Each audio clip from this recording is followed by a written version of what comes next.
और मसला यह है कि दो ऐसी चीजें हैं जिनको तू कंट्रोल नहीं कर सकता, ना पास्ट को ना फ्यूचर को, उनके चक्कर में तूने उस चीज को बर्बाद कर दिया जिसको तू कंट्रोल कर सकता था, जो है तेरा प्रेजेंट। और किसी बड़े फिलोसफर ने कहा था कि एक ही रास्ता इस दुनिया में सुकून से रहने का, वो ये है कि control the things you can and control your reaction towards the things you can't control. और तूने पूरा उसका उल्ट कर दिया भाई। तो जिन चीजों पर तेरा कंट्रोल नहीं था, तूने उनको कंट्रोल करने की कोशिश की, तो डिप्रेशन और परेशानी तेरी जिंदगी में लाजिम था ना, दैट वाज मैंडेटरी, वो तो इंपॉर्टेंट था, तो नतीजा था तेरी इस लाइफस्टाइल का।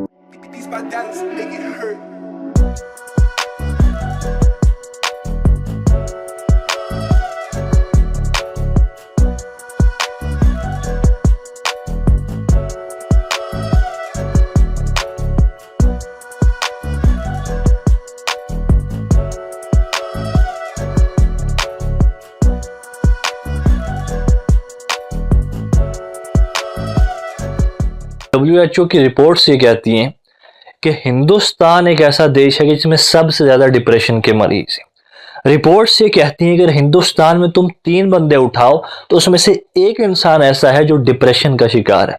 यानी अगर मेरे या तुम्हारे घर में 6 लोग हैं तो हमारे घर में 2 लोग ऐसे हैं जो डिप्रेशन का शिकार है। तो इंसान को इस प्रॉब्लम को मानना बड़ा जरूरी है, हमारी जनरेशन को, हमारी स्पीशीज को।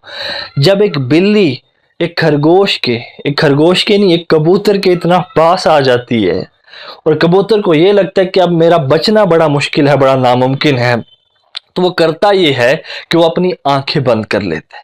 लेकिन एक समझदार इंसान को ये पता है कि उसकी आंखें बंद कर लेने से वो बिल्ली उसको छोड़ नहीं देगी, उसको माफ नहीं कर देगी, उसको बख्श नहीं देगी। So that is the harsh reality of our generation as well, कि हम अगर अपनी आंखें बंद कर दें, मना कर दें, तो इस प्रॉब्लम से हम कभी आजाद नहीं हो सकते। हम छुपते नहीं तो हो नहीं सकते। So we have to face it, we have to accept it. तो सबसे पहला स्टेप ये है कि हम माने कि हमारी जनरेशन में, हमारे लोगों में, हमारे नौजवान लोगों में खासकर डिप्रेशन एक उभरती हुई बीमारी है, इसको मान लिया जाए। अफसोस इस बात का है कि इतने बड़े देश में एक ऐसी अलार्मिंग रेशियो पे एक ऐसी बीमारी बढ़ रही है, लेकिन उसके बारे में बात करने वाला कोई नहीं है, उसके बारे में प्रॉपर अवेयरनेस नहीं चल रही है, उसको कैसे डील करना है उस पर बातें नहीं हो रही उस लेवल पर कि जिस लेवल पर जाके होनी चाहिए थी। आज मैं उस पर बात करना चाहता हूँ। तो हम अगर ह्यूमन हिस्ट्री उठाएं ना, तो एक बात दावे से कही जा सकती है कि वो केवमैन का टाइम हो, वो आइस एज हो, कि एक वक्त ऐसा था कि डिप्रेशन इंसानी जनरेशन में एग्जिस्ट नहीं करता था। इंसान हमेशा से डिप्रेशन का शिकार नहीं था, इस बात को मान लिया जाना चाहिए, इंसान को मान लिया जाना चाहिए। और रिकॉर्ड्स भी यही कहते हैं, हिस्ट्री भी यही कहती है। तो हुआ क्या, 18 से 19 सेंचुरी में जाके इस बात को एक्सेप्ट किया गया कि भाई डिप्रेशन एक बीमारी है इंसानों में। उससे पहले भी इसकी आइडेंटिफिकेशन कहीं ना कहीं हो गई थी, लेकिन इसको कहा जाता था कि भाई ये एक स्पिरिचुअल चीज है, इस पर ब्लैक मैजिक हो गया है, ये बलाएं हैं, ये कुछ और चीजें हैं जिससे इस पर असर हो गया है, इसको एक फिजिकल बीमारी नहीं माना जाता था। वक्त के साथ 18 से 19वीं सदी में खैर जाके इसको माना गया, इसको एक्सेप्ट किया गया। आज मैं ये बात करना चाहता हूँ कि अगर इतने अलार्मिंग रेट पर आज हमारे लोग डिप्रेशन का शिकार हैं, तो उसकी वजह क्या है, वो क्यों इस मुकाम तक पहुंचे, और डिप्रेशन है क्या है। कि प्रॉब्लम को आइडेंटिफाई करना बड़ा इंपॉर्टेंट है। Problem identification is the most important thing in any process. कि कोई भी चीज फतह करनी है ना, तो प्रॉब्लम को ढूंढना बड़ा जरूरी है। और हमारी जिंदगी में दिक्कत ही सबसे बड़ी है कि हमने बड़े बड़े हथियार उठा लिए, हमने बड़े बड़े अटैक्स कर दिए, बड़ी बड़ी स्ट्रैटेजीज बना दी, लेकिन कभी वक्त निकाला ही नहीं ये जानने के लिए कि असल में दुश्मन मेरा कौन है। और उससे हुआ ये कि हमने मासूम लोगों को मारा, हमने मासूम लोगों को नुकसान पहुंचाया। और किसी ने कहा था कि if you give me 6 hours to chop down a tree, I will use the first 4 sharpening the axe. मुझे अगर 6 घंटे एक पेड़ काटने के लिए दे दो, पहले 4 में अपनी कुल्हाड़ी को तेज करने में लगाऊंगा। तो इंसान को रियलाइज करना चाहिए कि आइडेंटिफिकेशन करना बड़ा इंपॉर्टेंट। सारी जिंदगी हमारे नौजवान क्यों परेशान रहते हैं, ये पता ही नहीं रहता कि जिंदगी में करना क्या है, हमेशा उसी दौड़ में रहते हैं कि अब ये कर लें, अब वो कर लें। तो कुछ देर अपने आप को बैठ के, खैर वो एक अलग टॉपिक है, मैं उस पर नहीं जाना चाहता। आज डिप्रेशन के बारे में आज हम बात कर रहे थे। और डिप्रेशन, इस बात को मान लिया जाए कि इंसानी तारीख में एक वक्त था जब डिप्रेशन नाम की चीज़ एग्जिस्ट नहीं करती थी। 18वीं 19वीं सदी में इसको सही तरह से एक्सेप्ट किया गया और उसके बाद इस पर काम किया जाने लगा। लेकिन ये डिप्रेशन है क्या है, कैसे इसको डील किया जाए। अब डिप्रेशन ये टर्मिनोलॉजी कहाँ से आई और क्या हुआ, अगर उसमें चले जाए एक लंबी बात। तो एक फिलोसफिकल टर्मिनोलॉजी नहीं, बल्कि आज एक प्रैक्टिकल बात करना चाहता हूँ कि मेरे नौजवान लोग इतने अलार्मिंग रेट पर इससे जूझ रहे हैं, तो इसका हल क्या है, इसका समाधान क्या है। तो मैंने पहले बात की कि problem identification is the most important thing in any process. तो प्रॉब्लम को आइडेंटिफाई करने की कोशिश करेंगे कि वो है क्या है। मैंने इस डिप्रेशन को मैं किस तरह से देखता हूँ, क्या है डिप्रेशन मेरे लिए। जब एक इंसान अपनी फिजिकल, अपनी इमोशनल, अपनी मेंटल, अपनी स्पिरिचुअल एपिटोम पर जाके जिंदगी ना गुजार सके, मैं उस चीज को डिप्रेशन का नाम देता हूँ। एक ऐसी इंसान की कंडीशन, एक ऐसी state, physical, mental, emotional state कि जब जो काम करने के वो कैपेबल था वो नहीं कर पाता, मैं उस चीज को डिप्रेशन का नाम देता। और ये होता क्यों है, इन्ना औलिया अल्लाह ला खौफुन अलैहिम वला हुम यहज़नून। मुझे जो दो वजहें मिली परेशानी की और डिप्रेशन की, वो था खौफ और हुज़्न, जो कुरान में जिसका जिक्र किया गया। कुरान की यहाँ पर इंटरफेरेंस बहुत ज़रूरी है कि उससे बहुत ही खूबसूरत सी चीज़ हमें मिलती है, बहुत ही बड़ी डेरिवेशन मिलती है, यूनिवर्सल डेरिवेशन। मैंने हर बार कहा है कि हम उस्ताद से सीखने से पहले कभी उसका मज़हब नहीं पूछते, किताब को खोलने से पहले कभी ऑथर का नाम नहीं पढ़ते। ये इंसानी फितरत है कि जहाँ से उसको सीखना मिले वो सीखे, उस्ताद उसका जो भी हो उसको एक्सेप्ट करे। लेकिन आज कम्युनल हेट्रेड की इस गंदी फिजा में नौजवानों को पता नहीं क्या कर दिया। हमने कई बार, हर जगह कई बार कहा और ये समझाने की भी कोशिश की कि हर मजहब एक इंसानी रवैया देता है, इंसान को एक इंसानी हमदर्दी देता है, इंसानियत सिखाता है। तो अगर इस मजहब के नाम पर एक दूसरे से वो की जाएगी तो मैं नहीं समझता कि इससे बड़ा जुर्म कोई इंसान कर सकता है। तो इंसान के लिए ज़रूरी है कि इन सब बेवकूफ़ बातों से, इन सब बेहुदा बातों से, ये जो उसके दिमाग में, दिल में घड़ दी हैं कुछ लोगों ने फॉर देयर पर्सनल बेनिफिट, इससे ऊपर उठ के कि वो कुरान की आयत हो, वो गीता का श्लोक हो, महाभारत की कहानी हो, कुछ भी हो, जहाँ से सीखने को मिले इंसान सीखे, इंसान दिल खोल के सीखे। ये सारे मज़हब इंसान को उसकी मेराज देने के लिए आए थे, उसको फिजिकली, उसको इमोशनली, उसको स्पिरिचुअली पूरा कंप्लीट करने के लिए आए थे, उसको ज़िंदगी का एक मीनिंग देने के लिए आए थे। तो अगर इसको तू वजह बना लेगा ना इस चीज की कि नहीं तो तेरी जिंदगी बड़ी गर्क होके रह जाएगी, जिंदगी तबाह होके रह जाएगी, और तू एक बड़ी ही कॉम्प्लिकेटेड, बड़ी ही कॉम्प्लेक्स और सेल्फ रिलायंट जिंदगी गुजारने की कोशिश करेगा, और तू कभी भी उस बड़ी चीज को नहीं देख पाएगा जो हमदर्दी में है, जो मजहब का असल मकसद है। तो बात मैं कह रहा था कि कुरान ने एक जगह कहा है कि जो अल्लाह वाले लोग हैं, इन्ना औलिया अल्लाह ला खौफुन अलैहिम वला हुम यहज़नून, कि जो लोग अल्लाह वाले हैं ना उनको खौफ है ना उनको हुज़्न है। तो खैर पूरी आयत के बारे में नहीं बात कर रहा, सिर्फ इसमें जो दो टर्म्स यूज हुए हैं, खौफ और वो है हुज़्न, दो टर्म्स, उनके बारे में आज बात करना चाहता हूँ कि उनका कहीं ना कहीं डायरेक्ट और इनडायरेक्ट लिंक है डिप्रेशन के साथ।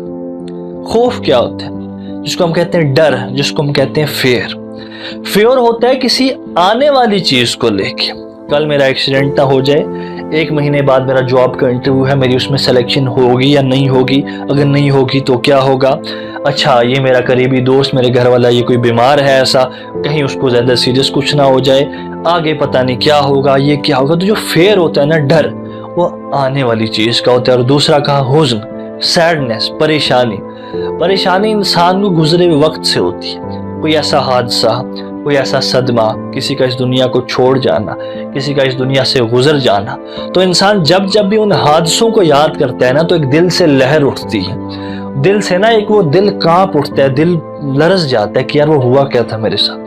वो बेवफाइयाँ हो, लोगों की बातें हो, वो इंसान का डाउनफॉल हो, वो इंसान का कोई फेलियर हो, वो इंसान गिरा हो, इंसान की एक्सपेक्टेशंस का टूटना हो, इंसान के दोस्तों का छोड़ जाना हो, उसकी कंपनी का कोलैप्स हो जाना हो, उसके आइडियाज़ का बिखर जाना हो, कुछ भी हो। जब इंसान अपनी पुरानी कोई ऐसा हादसा, कोई ऐसा वक्त याद करता है ना, तो उसको सैडनेस होती है, उसको हम हुज़्न कहते हैं, और अरबी या उर्दू में अगर कह लो। तो दो चीज़ें, एक खौफ और एक हुज़्न, ये दो पैरामीटर्स हैं कि जिसकी वजह से तू आज परेशान है कहीं ना कहीं। और मसला यह है कि दो ऐसी चीजें हैं जिनको तू कंट्रोल नहीं कर सकता, ना पास्ट को ना फ्यूचर को, उनके चक्कर में तूने उस चीज को बर्बाद कर दिया जिसको तू कंट्रोल कर सकता था, जो है तेरा प्रेजेंट। और किसी बड़े फिलोसफर ने कहा था कि एक ही रास्ता इस दुनिया में सुकून से रहने का, वो ये है कि control the things you can and control your reaction towards the things you can't control. और तूने पूरा उसका उल्ट कर दिया भाई।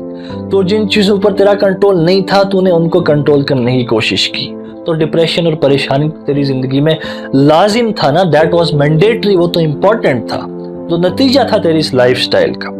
तो मैं आज बात करना चाहता हूँ कि बेसिक सी बात हो कि परेशानी गम इंसान की जिंदगी में क्या हुआ, क्यों।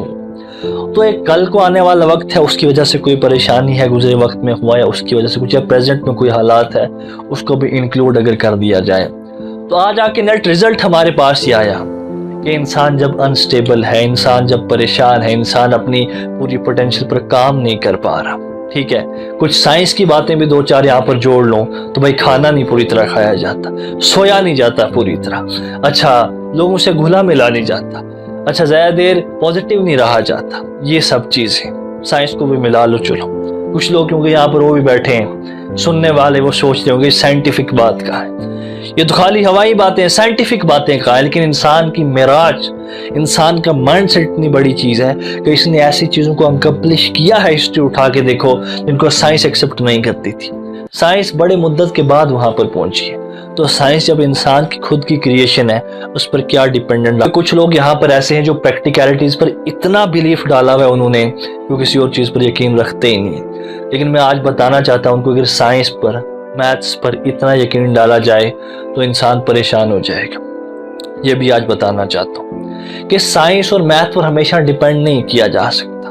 तेरे परेशानी, तेरे डिप्रेशन की एक और वजह, जब तू मैथ्स में इतना ज्यादा बिलीफ डाल देगा ना, इतना ज्यादा घुस जाएगा और स्पिरिचुअलिटी और खुदा नाम का तस्वर तेरी जिंदगी में नहीं ना होगा, तो फिर चीजें मुश्किल हो जाएं। अगर मैं मैथ्स पर जाऊं ना, तो क्या प्रोबेबिलिटी है कि इस छत का सीमेंट बिल्कुल इंटैक्ट है या नहीं, क्या प्रोबेबिलिटी है दीवार में जो ईंटें सब लगी हैं कब तक खड़ी रहेगी।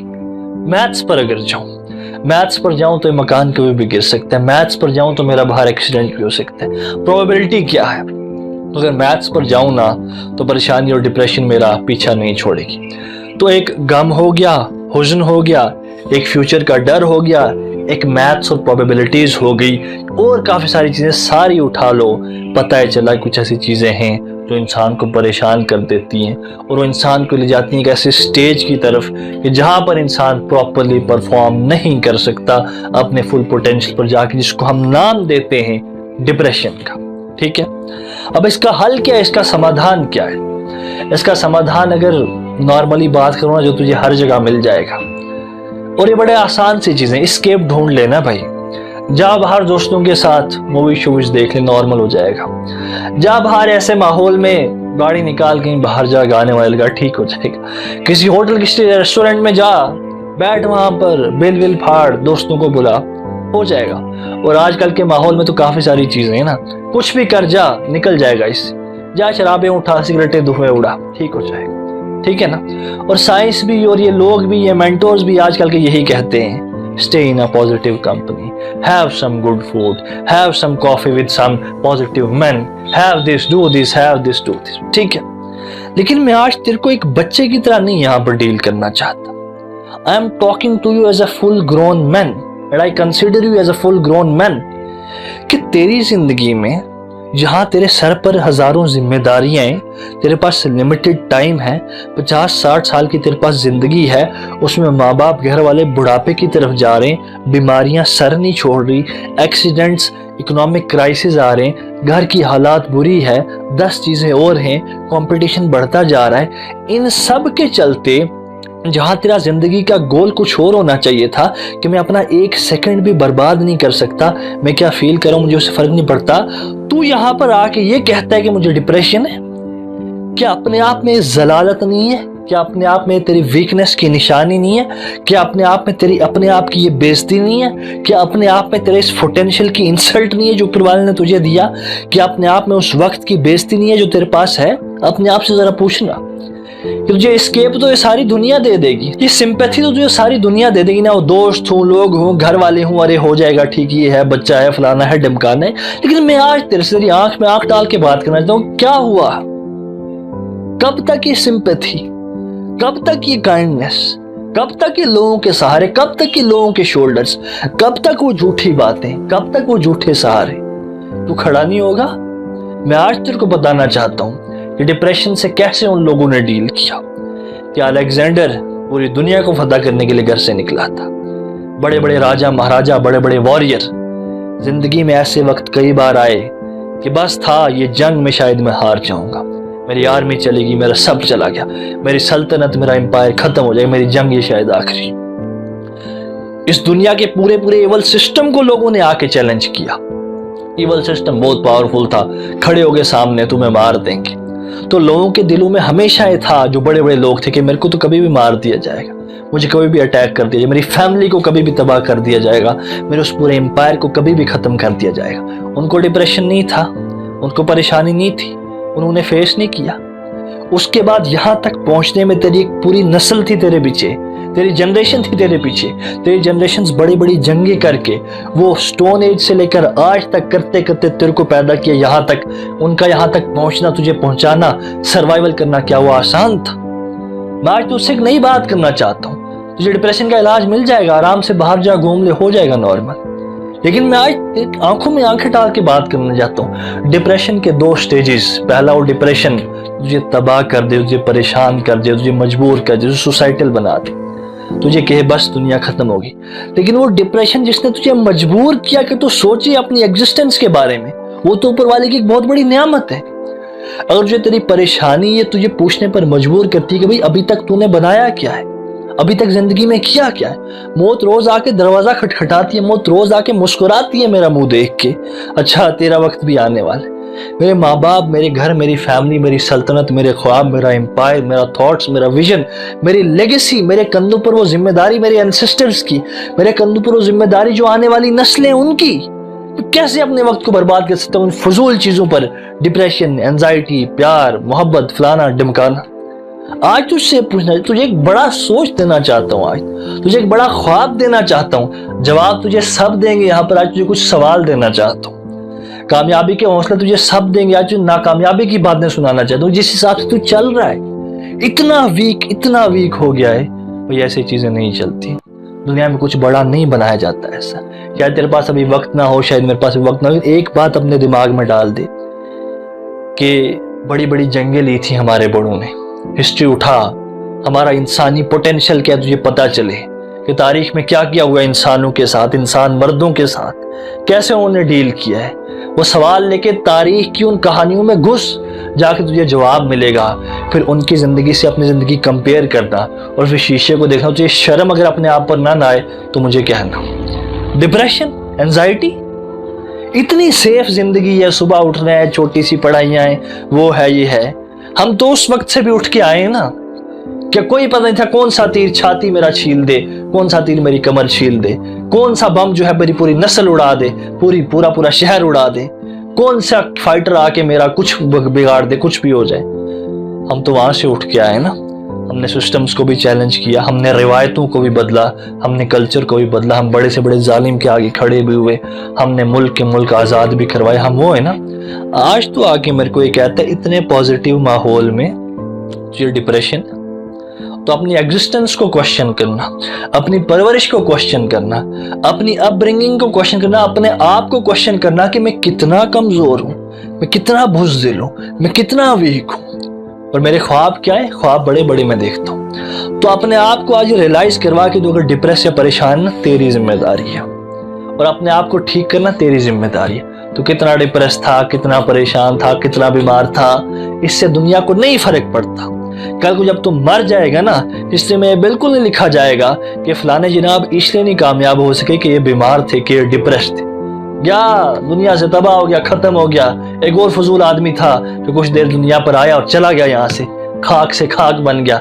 जिस कमरे में जिंदगी शुरू हुई थी वहीं खत्म हो गई। आज जो डिप्रेशन हो रहा है, आज तो परेशानी हो रही है, अफसोस होता है ऐसी जिंदगी ऊपर जो कमरे में बंद रह के अपने आप पर चीख ना सके, अपने आप को दीवारों पर अपने सर ना मार सके, अपने आप को फेस ना कर सके सारी जिंदगी, एस्केप ढूंढते रहे बाहर लोगों में, सोशल मीडिया में, अलग अलग चीजों में, नशे में। अफसोस होता है ऐसी जिंदगी पर। तो इतना बुज़दिल हो गया कि तू अपने आप को डील ना कर सका, अपने आप को संभाल ना सका।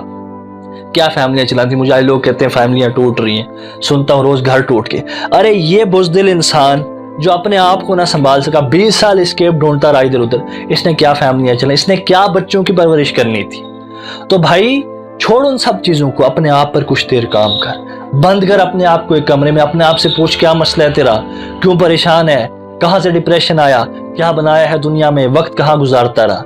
एक बड़ा इंसान अपने आप पर बड़ा हार्श होता है, ये बात याद रखना। बात को लंबा नहीं करूंगा, लेकिन आज एक सवाल तुझे दे के जा रहा हूं, और सवाल ये है कि अपनी एग्जिस्टेंस को क्वेश्चन कर, अपनी वीकनेसेस को क्वेश्चन कर। वो डिप्रेशन है वो आया कहां से, वो परेशानी है वो आई कहां से, क्योंकि बड़े लोगों ने क्या किया, वो डिप्रेशन को जैसे देखते थे ना, एक इंसान की बड़ी जिंदगी में अगर परेशानी आई है ना, जो बड़े लोगों का माइंडसेट था वो ये था, वो खुश होते थे इन सब चीजों को देख के। जब तक चैलेंज नहीं है मैं अपने आप को ग्रो नहीं करवा सकता, जब तक हर्डल्स नहीं है मैं अपने आप को ग्रो नहीं करवा सकता, जब तक परेशानियां नहीं है तो मैं सब्र कैसे सीखूंगा।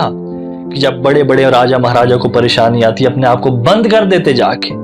एक राजा बहुत बड़ा, एक बहुत बड़ी जंग हार के आया, क्या किया अपने साथ, एस्केप ढूंढी, महफिलें लगाई, दोस्तों के पास गया, अपने आप को एक गुफा में जाके बंद कर दिया, पूछा अपने आप से क्यों मैं जंग हार गया, फिर तबाह किया अपने आप को, फिर जुल्म किया अपने आप पर, फिर अपने आप को समझाया, फिर से खड़ा किया, फिर से एम्पायर बनाया, फिर से जाके वहां पे जंग लड़ी और उसको फतह किया। और तू बात करता है डिप्रेशन की। यहाँ पर पूछ अपने आप से कितना बुज़दिल हो गया है तू, पूछ अपने आप से कितना वीक हो गया तू, और अपने आप को बंद करके उस कमरे से बाहर नहीं निकलने देना तब तक जब तक इन सारी वीकनेसेस को अपने सामने न रखते, जब तक अपने आप को फेस ना कर ले। और उसके बाद दुनिया के पास, दुनिया बदलना चाहता है ना, अपने आप को तो बदल ले भाई। दुनिया में एक पॉजिटिव चेंज लाना चाहता है ना, अपने आप को तो चेंज कर ले। दुनिया में बड़ी चीजें बनाना चाहता है ना, अरे अपने आप को थोड़ा सा बना ले। दुनिया में एक पॉजिटिव इम्पैक्ट होना चाहता है ना भाई, अपने आप को संभाल ले। तो आज अपनी एक्सेप्टेंस कर इन सब चीजों को, अपनी उन इस जो कमियां हैं तेरे अंदर, इनको मान, इनको जान, और उसके बाद अपने आप के साथ बैठ, अपने आप को वक्त दे। डिप्रेशन है, कोई भी बड़ी से बड़ी बला है, उसकी आंखों में आंखें डाल और उसकी जान निकाल दे। और तब तक उस कमरे से बाहर मत निकलना, तब तक उन 4 दीवारों से बाहर नहीं निकलने देना अपने आप को।